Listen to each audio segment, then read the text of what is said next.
What's going on, everybody? Welcome to another Eisenberg Unlimited production.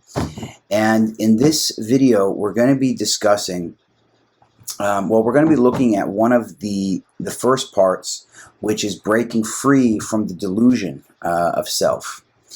And, what I'm going to be sharing with you guys is, was mainly created for anyone suffering from any type of addiction. And what I'm going to explain to you is this is the reason people have addictions. This is the underlying thing behind every addiction. And you'll see in this video that if you do suffer from any type of addiction, drugs, gambling, alcohol, sex, shopping, sugar, whatever it is, this will explain to you where the addiction comes from and what to do about it. Okay, but the truth is that as I was thinking about it, it doesn't just apply to people with addictions. People with addictions, I think, suffer from what I'll be discussing more. And essentially, just to lay it on the table, what I'm talking about is this core belief of I'm not good enough, that I'm not enough. But it's not just people with addictions that struggle with that. You have just about, in today's society, you have so many people that struggle with this belief of I'm not good enough. There's something wrong with me. I'm different. I don't fit in. I'm less than you. And, the great problem here is that it's like it destroys our lives. It causes us to run. And what are we running from? We're running from the belief that it might be true. And think of it. If a person thinks I'm not good enough, okay, so if they really believe that, then that means that it's beyond the intellect. It's beyond the reason. It's a core belief. It exists in the subconscious mind. And really, it manifests as a feeling. I couldn't even tell you why I'm not good enough. I couldn't tell you what's wrong with me. I just feel it to be true. I just know it to be true. And beyond all good evidence, I know there's something wrong with me. I know that I'm not good enough. And it doesn't matter what you say. It doesn't matter what proof you give me. It doesn't matter, because at the end of the day, beyond logical explanation, aside from the fact there's no good evidence, I know I'm not good enough. I know there's something wrong with me. I know that I'm not worth anything. And my greatest fear is that it's true. Even though I know it, it's like, but maybe not. But maybe not. For sure, yes, but maybe not. Or I just never want to believe it. It's the boogeyman. So we spend our lives running. And through the running of I'm running away from that thing, which is there's something wrong with me, and I hope it's not actually true. But deep down I know it is. So if I run fast enough, it'll never catch up with me. And what happens is people run in circles, okay? But it leads to so many issues. And one of those issues being a tremendously limited life, okay? Because one of the reasons it's so limiting is because we're only thinking about ourselves. And ourselves is such a small part of what existence is. So if I only focus on myself, I miss everything else. And so I don't allow any other parts of the universe to flow in and flow into my life and in and through me, because it's all blocked up with myself. They say that the lonely man is the man who only thinks of himself. And of course he's lonely because he only thinks of himself. He can't have a relationship with anybody else. He can't meet or be with anybody else because he's only with himself. And so he's all by himself. If I only think of myself, I can't think of others. I can't let other people into my life because I'm so full of me. And so then I'm lonely. and the root cause of sadness, the root cause of loneliness, the root cause of emotional pain is this thing where I can't get over myself. I can only think of me and my problems, and I think of them so often that they cause me loneliness, they cause me sadness, they cause me pain. And so the trick is to get over myself, to break free from the delusion of self, to break free from this, well, in this case, this belief that there's something wrong with me. Because if I keep thinking there's something wrong with me, then that thought is always in my mind, and I'm always, my whole life is built around how do I not seem like there's something wrong with me? How do I not feel like there's something wrong with me? And so really everything's about me. And that's a tremendous limitation, because I can't let any other universal power in. I can't even let other people in if it's all about me. And so we need to break free from this delusion of self. Okay? And a thing to keep in mind here is all we want is happiness, and that's true. But we are going the wrong way.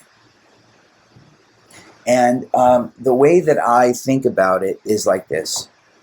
We're trying to get to the ocean, but instead we're running towards the forest. And as we're running towards the forest, we're holding a water bottle in our hands.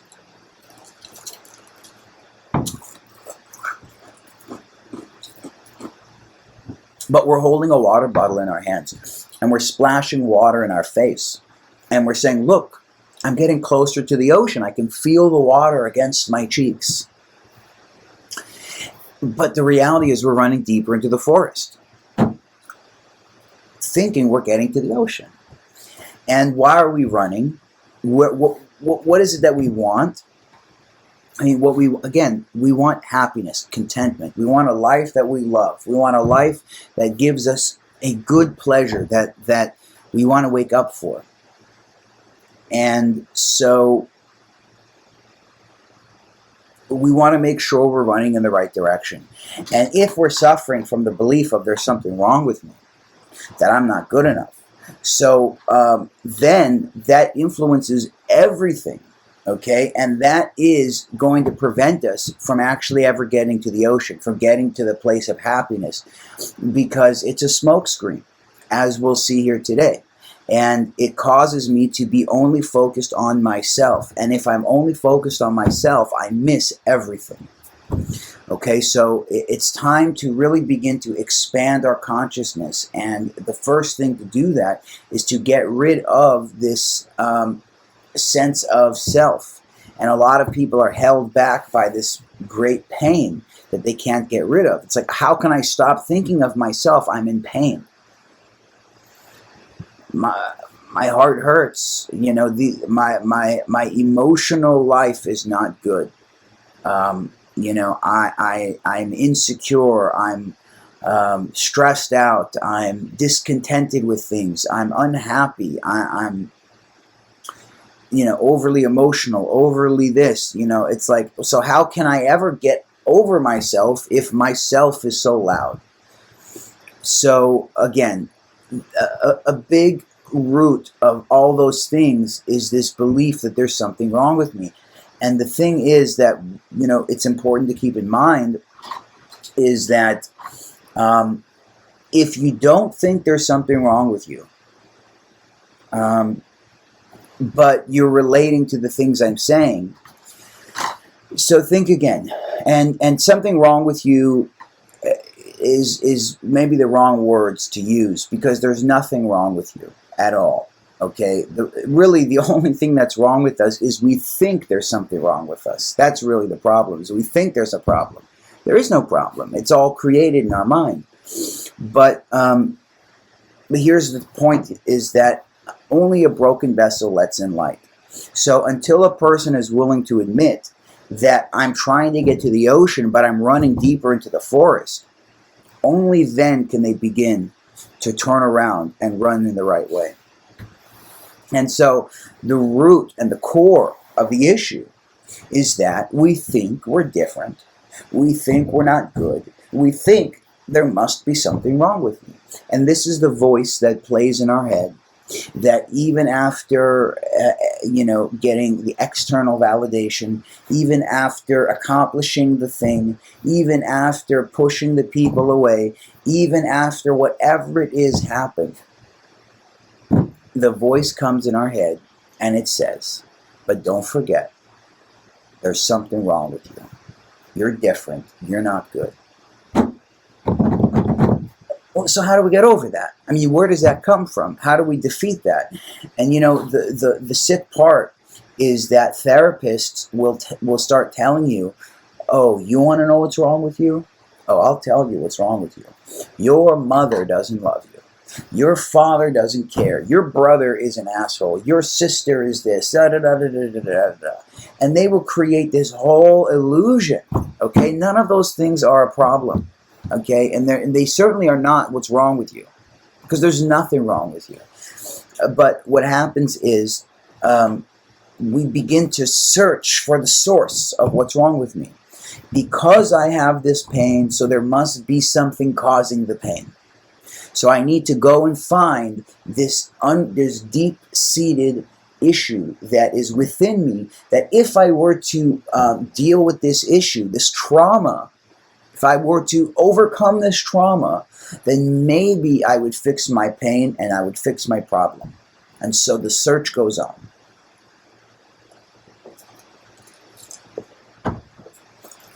But it's an endless search. As many of you know, you stay in therapy your whole life, right? And you're always searching for what the heck is wrong with me. Why do I feel this way? Why can't I just be happy? Why do I have to have this? Why do I go back to negative things? Why do I keep being pulled down to the bottom? Well, because the therapist told me that I have untreated pain that I'm running from, and that's the problem. And if I treat the untreated pain, then maybe I'll be good. But as many people know, the untreated pain seems to be very elusive. It seems to be that the thing that's wrong with me, I just can't figure it out.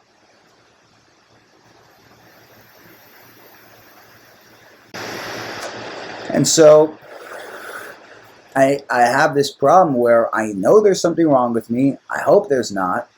And I think maybe it's this pain that I have, that if I were to deal with it, then I would overcome it. And then I wouldn't think there's anything wrong with me. But for now, unfortunately, something's wrong with me. And it's this feeling in my heart that I can't get over. And but I'm here to tell you, I'm going to explain to you what that is. I'm going to explain to you why searching for what may be wrong with you is the source of what's wrong with you. So, again, the core belief is that, and the source of all my problems is that I think there's something wrong with me. I think I'm different. I think I'm not good enough. And it's this belief. It's just the belief that there is something wrong with me that keeps me down. Because there is nothing wrong with you. It's the belief that something's wrong with you is what creates that something's wrong with you. I'll explain that. Okay, but again, and it greatly limits my reality because it forces me to only think of myself. Because if I'm always focused on there's something wrong with me, that's my greatest fear. I don't want anybody else to know there's something wrong with me. I barely want to know there's something wrong with me. So to protect myself from feeling that, I'll do all sorts of things to distract myself and to not feel it.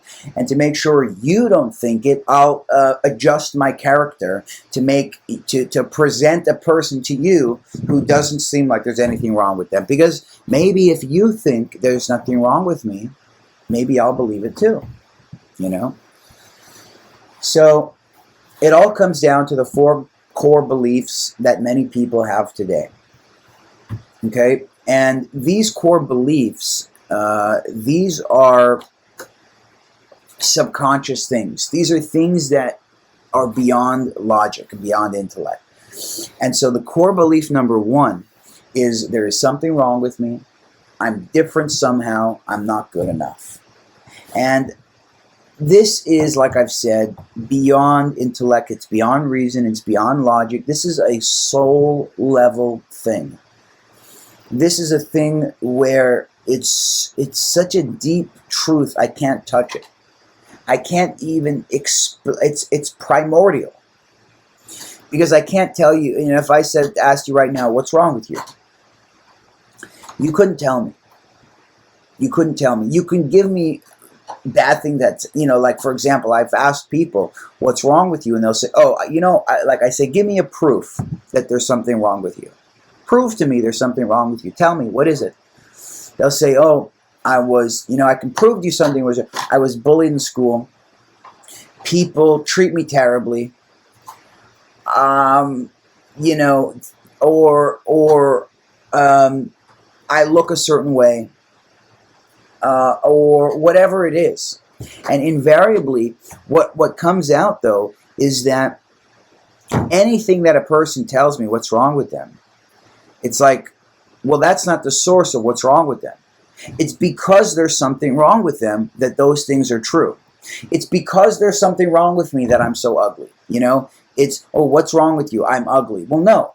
It's the fact that you think there's something wrong with you that makes you ugly. Right? It's the belief that something's wrong with me that makes a person ugly. Because if there was nothing wrong with you and everything was good, you wouldn't be ugly. But it's this feeling of there's something wrong with me that makes me ugly. Or people bullied me. Why do people bully you? Well, is it because you got bullied that there's something wrong with you? Or is it because there's something wrong with you, people bully you? See, so ultimately, all the bad things that happen and all the negative things I think about myself, that's not the source of what's wrong with me. That's a result of the fact that there's something wrong with me. You know why? It's like I'm not good enough.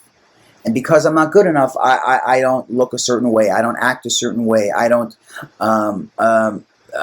do things a certain way. People don't treat me a certain way because I'm not good enough. If I were good enough, so those things would be different.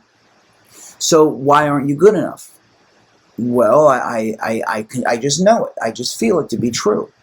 You see, so the deeper you probe, the more you realize we really don't know what's wrong with us. We can say how that manifests in our life, but if you take away all of the manifestations and you go to the root and the core of it, so you come to realize we really don't know, we just sort of feel it, and it's true that way. But it's not true because there's evidence, because there's any logical reason for it to be true. It's just true. And as a result of it being true, so because there's something wrong with me, because I'm different, because I'm not good enough, so then everything about me is not good enough. Everything about me isn't good. All the way people treat me is bad. My whole life is terrible because there's something wrong with me. And if there wouldn't be something wrong with me, my life wouldn't be terrible. So we see it's not the life that causes the thing to be wrong with you or me. It's the fact there's something wrong with me that I get the bad life. So what's wrong with you? We don't know. We can't say. You see, and that's interesting. But we'll get to that more shortly. But that's the first core belief, is that there's something wrong with me. And the next core belief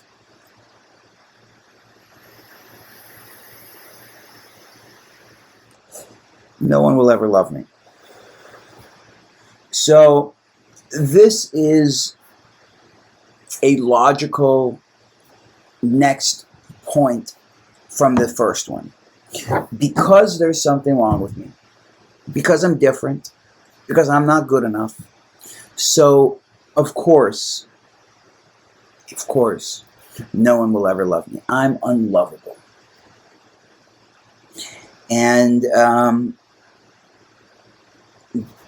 we believe that.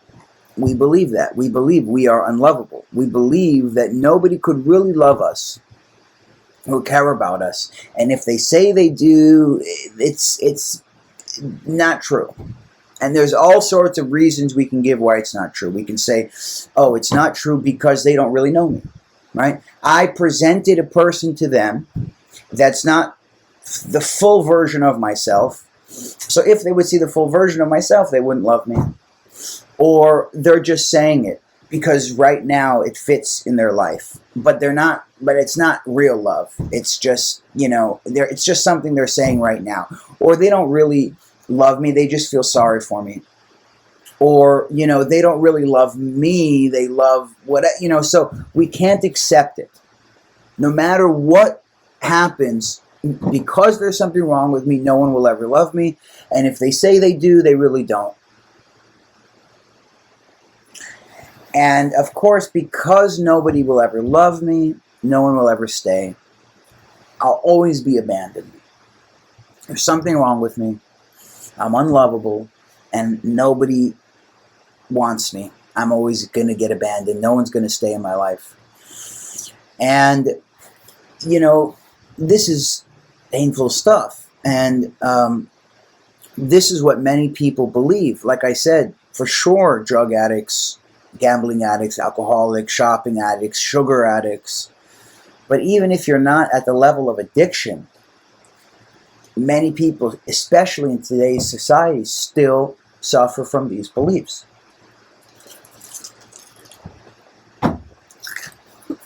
And no one will ever stay is a tough one, And how do I know you'll never stay? Because it's like, well, I don't know. It's like essentially what happens is we end up pushing people away. And that's the proof they never stay. We sabotage. People, we will destroy things just to prove that it's true. And I'll go into that in a moment. But the fourth core belief, and this is the kicker, is I never want to feel 1, 2, and 3.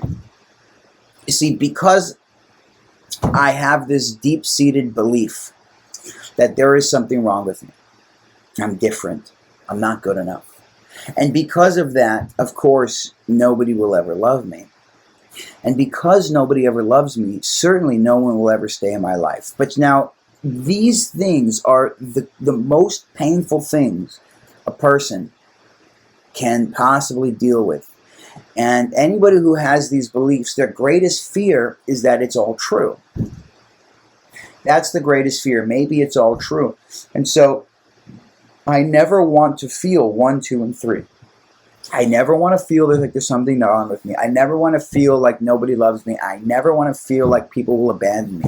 And so that's where the running begins, is that we run our entire life trying not to feel these feelings. Because if we do, it's too painful. And so the result of these beliefs is that we spend our entire lives running in fear. Because the greatest fear we have is it's all true.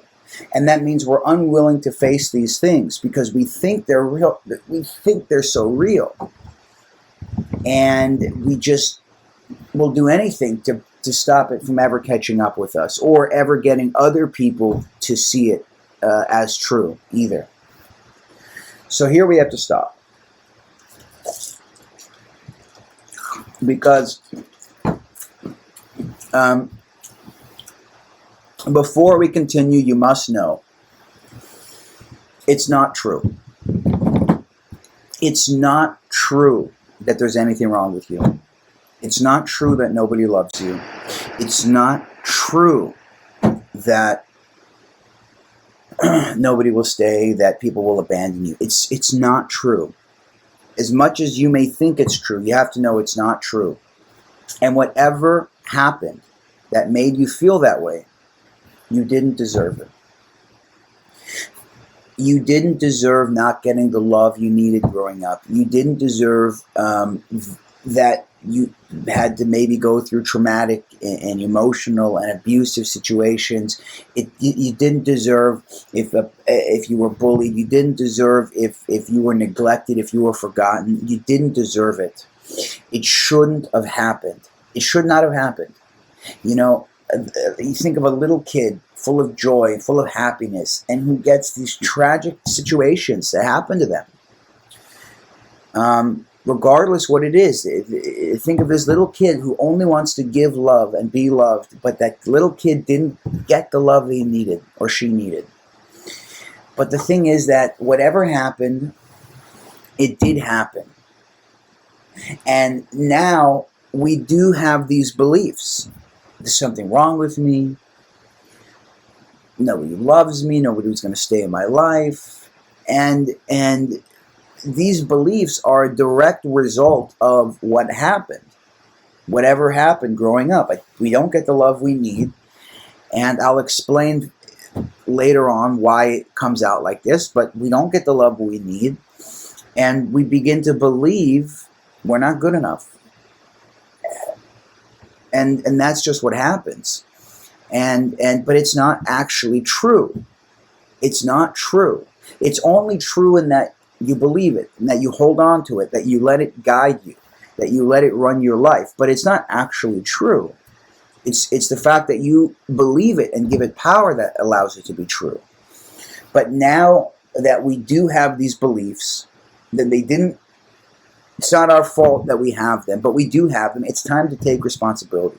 It's time to get rid of them. It's time to grow up and to grow out of these old, probably defense mechanisms that we used to make it through childhood. But you know what? Now they're causing far more pain and problems than anything. And that's what happens with old defense mechanisms. You know, old defense mechanisms, we grow out of them, but we don't shed them. And so they become this source of pain. Okay, and I'm going to explain all of this more shortly. Okay, but before I do, and this is a very important part, is again, we run from ever having to feel that any of these things are true.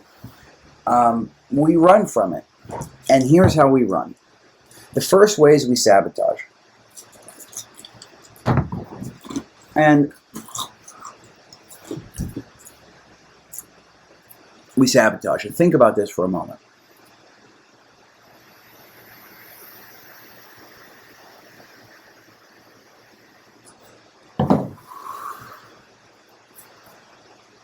The first way is we sabotage, okay?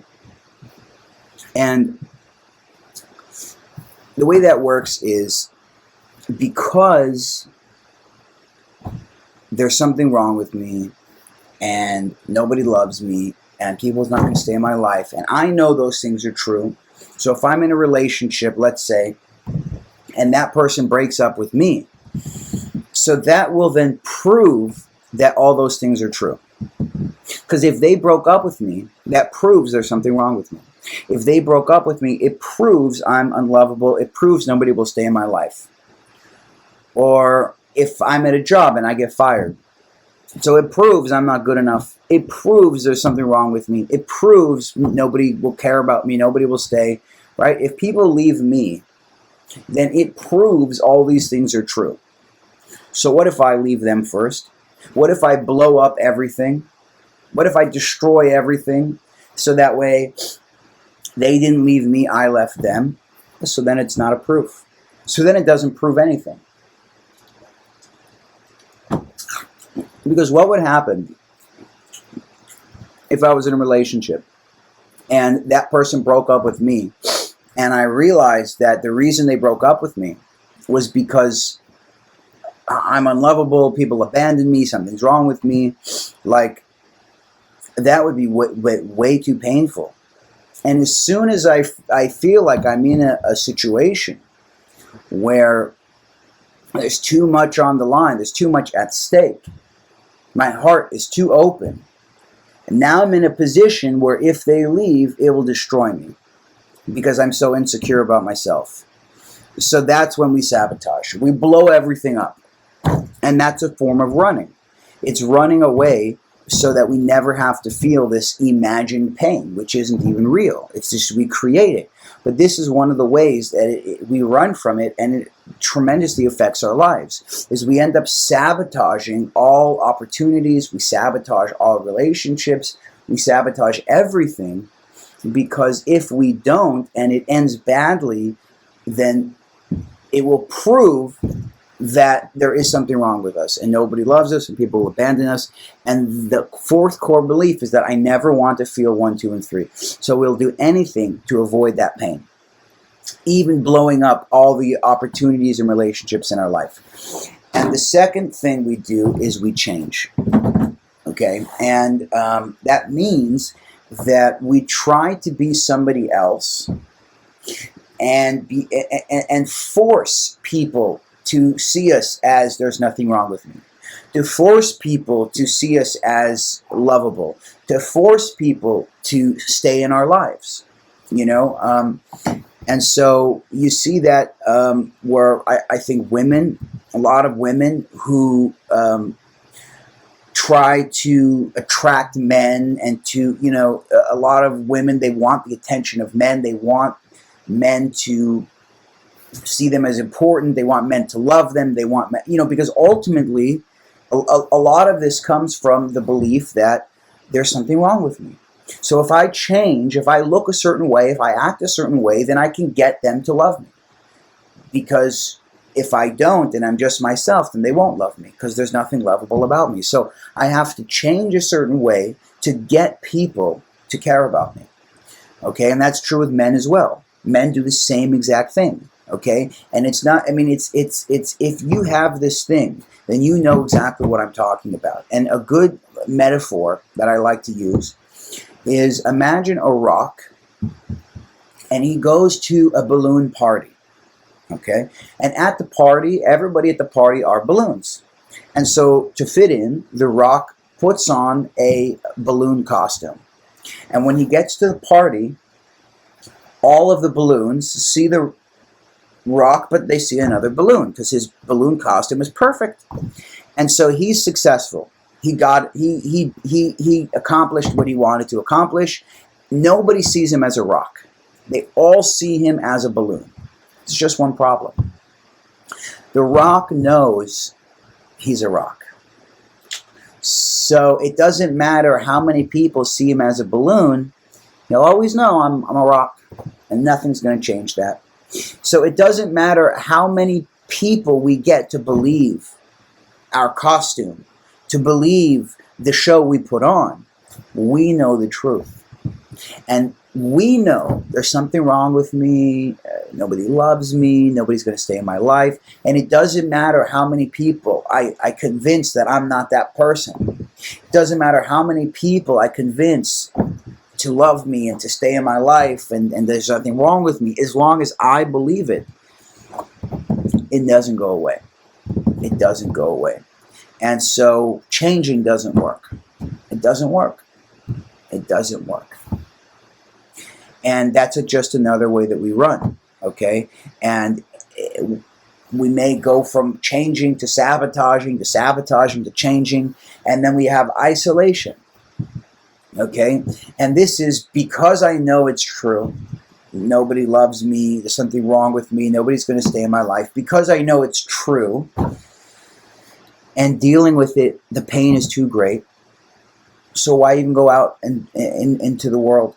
You know, we become indifferent. Who cares? None of it matters. But it's like it's I don't want to deal with anybody. I don't want to deal with the pain. I don't want to deal with the problems. I don't want to be faced with the truth and know that I'm such a bad person and nobody loves me and I don't. It's too much for me. So we isolate, and that's one of the ways we run. One of the ways we run. We just leave the situation entirely because staying is too painful. And so, again, a person can be sabotage things and then isolate, or they can try to change, and then to try to pretend like they're something that they're not. You know what I mean? To try to get people to love them and to stay in their life and to see them as good. And then they realize that they still feel bad, even if everybody sees them as one way. So then they sabotage situations, then they isolate, and then they might move to the fourth way, which is we numb. Okay, and that's the addiction part. Okay, I eat, I drink, I drug, I shop, I distract, I do anything I can to get away from myself because myself is too painful. And these are the four ways that we numb ourselves, or that, excuse me, that we run from ourselves. And it's not good. And so eventually, the numbing causes more problems that we eventually have to stop the numbing.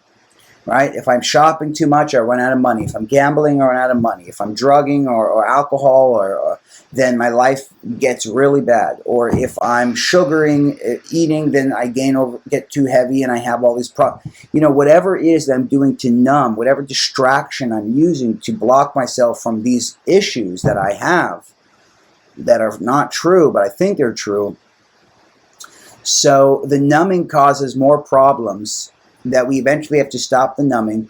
And then once we stop the numbing, the old feelings, something's wrong with me, nobody loves me, nobody will stay, those things arise, and then we have to do the other three again. We start sabotaging situations, we start changing ourselves, right, to make others think that those things are not true, right? We try to get others to love us. We try to get others to stay in our life. We try to get others to see us as cool. There's nothing wrong with us, but we're always running scared. Or we start isolating. We're always running scared. Everything that we do is somehow connected to, there's something wrong with me. Nobody loves me. Nobody will stay. We're either running away from it, or we're isolating, or whatever we're doing. Our whole life, you see, is centered around ourselves. It's all about me. And that greatly, first of all, it's a tremendous source of pain, okay, because it's completely inauthentic. And it doesn't allow a person to be truly themselves. It doesn't even allow a person to see who they are. Their whole life is who they're not. Because there's not anything wrong with you. You're not unlovable. You're like, nobody's going to abandon you. And your whole life is that those things are true, but it's not true.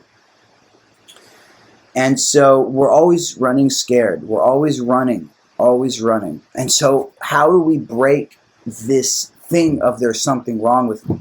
How do we get rid of it? How do we first, and the first thing, I think, like I said earlier, is that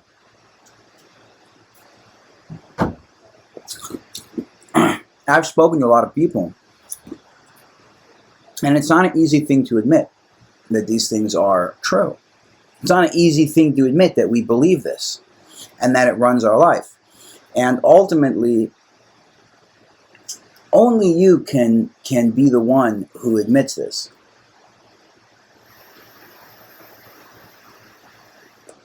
Because what it really comes down to is you don't love yourself.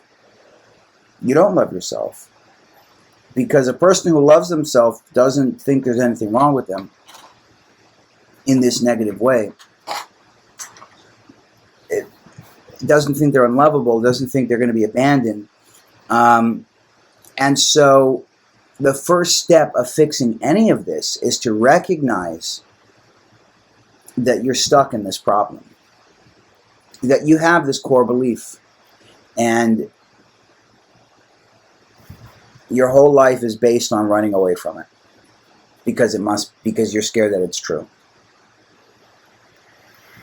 But once you admit that, which is the most painful thing,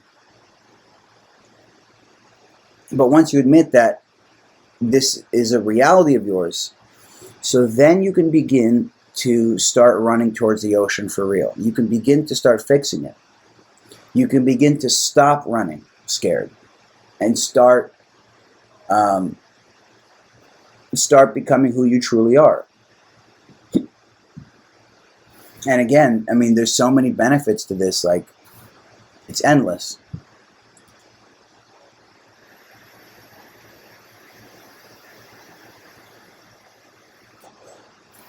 So, we have to face this question. Is it actually true? Well, on one hand, I'll tell you, yes, it's all true. It's true that you're not good enough, that there's something wrong with you. It's true nobody loves you. It's true everybody will abandon you. All of those things, the worst things that you think are true. But is it actually true? See, it's true because you say it's true. It's true because you keep it alive. It's true because you think that it's real. It's true because in your mind and your heart, it is true. And that way it's true. It's true that you feel that it's true. But is it actually true? Well, let's look at it this way. So, if you have a table next to you, or if you don't, imagine there is a table next to you. And what if I said that there was a $100 bill on your table? So you look on the table and you don't see a $100 bill, right? Imagine I'm sitting right next to you. And there's the table in front. And I say, look, there's a $100 bill on the table. Now, you and I both know, I mean, there's no $100 bill on that table. There's nothing there. But I say to you, there is a $100 bill on the table. So the reality is there's nothing there. But I'm saying, there's a $100 bill on that table. And I say, now pick it up.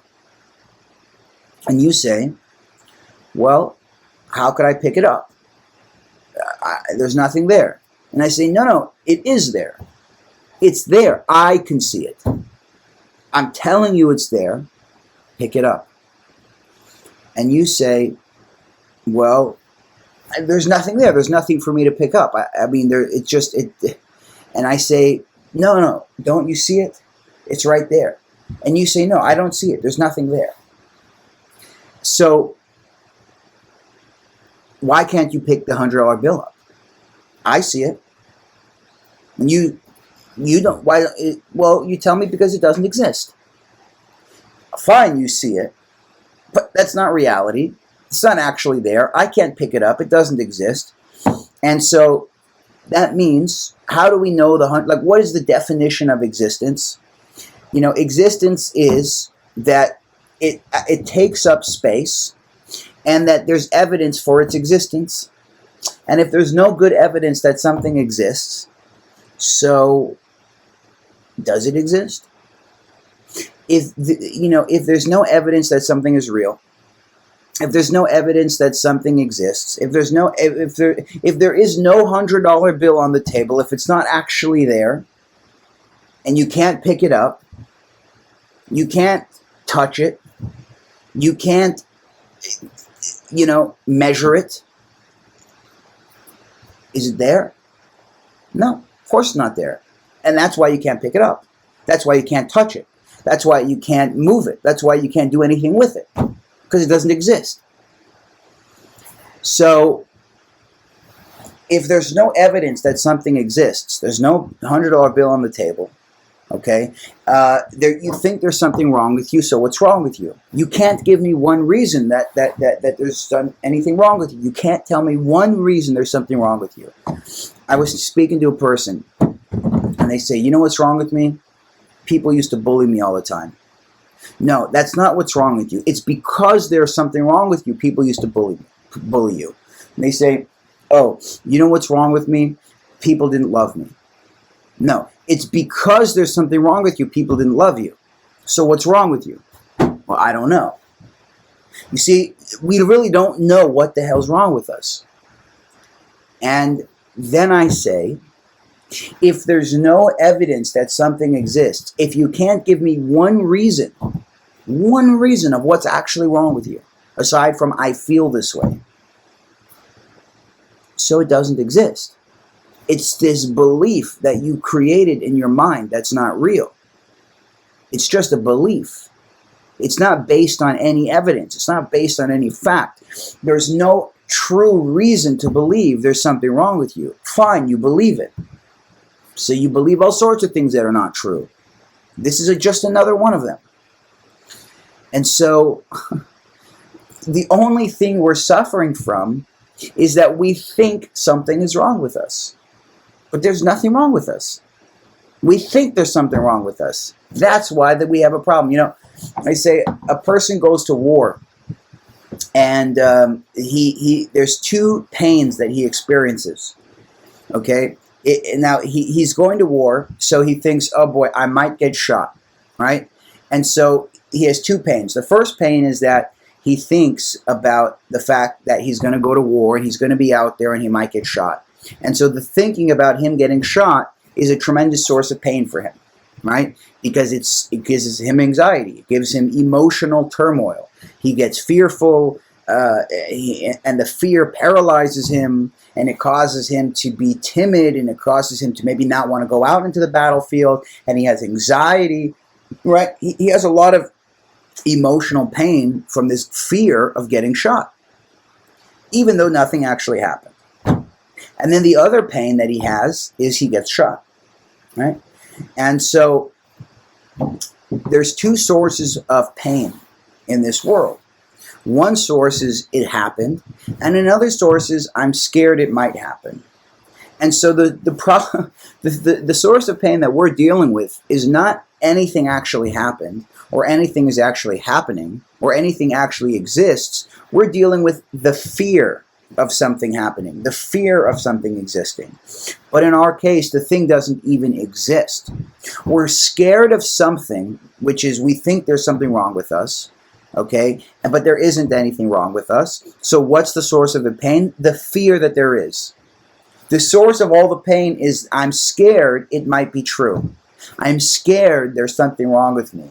I'm in fear that there is a problem that I have. There's no problem. You're good. There's nothing wrong with you. Nobody, everybody loves you. Nobody's leaving. It's your fear that those things are true that creates your problem. And it's the running from everything that makes you think there's something to run from. And so, here's what we know, right? Here's what we know. We have this feeling of, I'm no good, but it's just a feeling, right? I can't tell you why it's true. I can't give you good evidence to tell you why this actually is real. I can't tell you why there's anything wrong with me. I can't say, you know why I'm no good? This is why I'm no good, right? I can only tell you things that are a result of me being no good, right? I can only say, because I'm no good, these things happened. But I can't tell you why I'm no good, but I just know it is true, even though there's no good evidence that it's real. And we also know that if there's no evidence that something is real at all, so it isn't real. It's made up.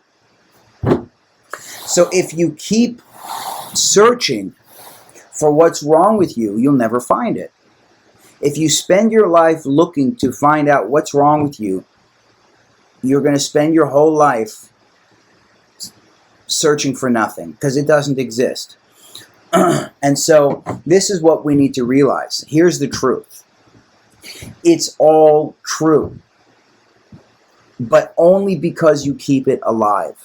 It's not true because there's something wrong with you. It's only true because you think there's something wrong with you and you act in a way as if it were true. And it's the fact that you act like it's true, you run from it as if it were true, that's what makes it true. It's by looking for a problem that we create it, like a hypochondriac, right? The person who thinks he's sick all the time and has to go to the doctor. So those are the people that get sick the most. It's the people who create illnesses and make themselves feel as if they're sick. That's what we're doing.